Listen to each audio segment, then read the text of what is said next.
এমনিতেই সৌন্দর্যে ভরা এই দিয়াবাড়ি, তার ভিতরে আবার যদি কৃষ্ণচূড়া ফুলে রঙিন করে দেয় তাহলে কেমন লাগবে সেটা দেখতেই আজকে চলে এলাম উত্তরা এই দিয়াবাড়ি। ভাবলাম আমি একা দেখবো কেন, তোমাদেরকেও দেখাই এই রঙিন দিয়াবাড়ি। সো কথা না বাড়িয়ে দেখে আসি এবং উপভোগ করি কৃষ্ণচূড়ার রঙিন সাজ। সো হাই বন্ধুরা, আসসালামু আলাইকুম, কেমন আছো সবাই? আজকে চলে যাচ্ছি দিয়াবাড়ি কৃষ্ণচূড়া রঙিন দৃশ্য দেখতে। জায়গাটা আমার বাসা থেকে খুব কাছেই, রিস্কায়ও যাওয়া যায়, হেঁটেও যাওয়া যায়। তো আমি রিস্কা নিয়ে নিলাম। আমার বন্ধু মনে করছিল আমি ছবি তুলতেছি তাই তাকাচ্ছিল। আজকের আকাশটা মেঘলা, তাই ওয়েদারটা একটু ঠান্ডা আছে। সামনেই দেখতে পাচ্ছ কৃষ্ণচূড়ার আভাস শুরু হয়ে গেছে। আমরা জাস্ট চলে এলাম মেট্রো রেলের শুরুর স্থানটা। এখান থেকেই মেট্রো রেল শুরু হয়েছে উত্তরা থেকে। আমরা এখনই মেট্রো রেলের নিচ দিয়ে চলে যাব। মেট্রোর নিচ দিয়ে রাস্তার পাশে ফুল গাছ লাগিয়েছে, তাই রাস্তাটা খুব চমৎকার লাগছে। আমরা 1 নম্বর স্টেশনের নিচ দিয়ে ঢুকে পড়েছি উত্তরা দিয়াবাড়িতে।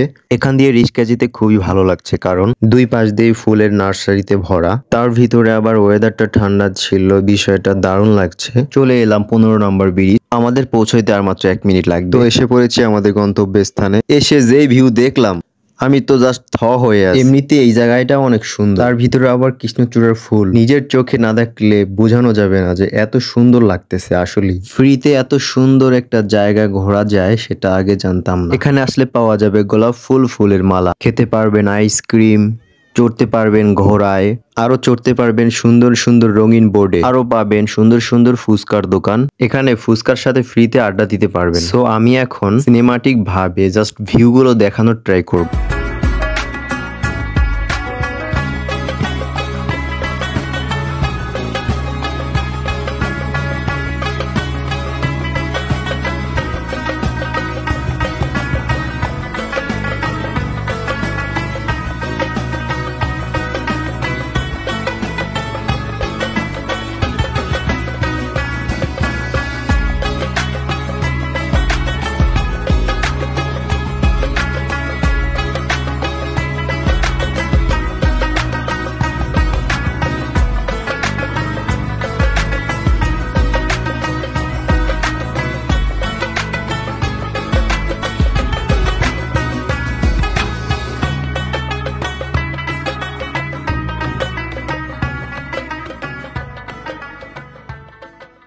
গাইস, ভিউগুলা কেমন লেগেছে কমেন্ট করে একটু জানাও। লেকের দক্ষিণ পাশে আসাতে মনে হয় বাতাসে আমাকে উড়িয়ে নিয়ে যাবে, এমন বাতাস। এখানে আমরা অনেক টাইম বসেছিলাম কারণ আমাদের অনেক ভালো লাগতেছিল বাতাসের শোষ শব্দ। আচ্ছা, আমি তোমাদের নয়েজটা দিয়ে একটু বাতাসের শব্দটা শুনলে তো কি শোষ শব্দ।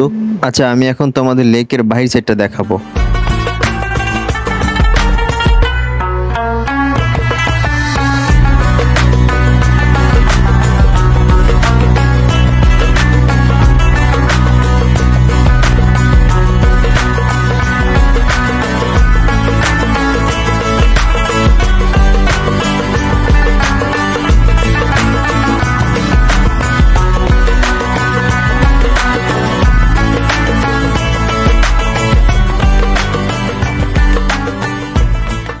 সো মোটামুটি আমি পুরোটাই দেখানোর ট্রাই করেছি। তোমরা মন ফ্রেশ করার জন্য এখানে আসতে পারো। আর হ্যাঁ, ভিডিওটি ভালো লাগলে অবশ্যই লাইক কমেন্টস করবা। এখন ভিডিওটি শেষ করব। আল্লাহ হাফেজ।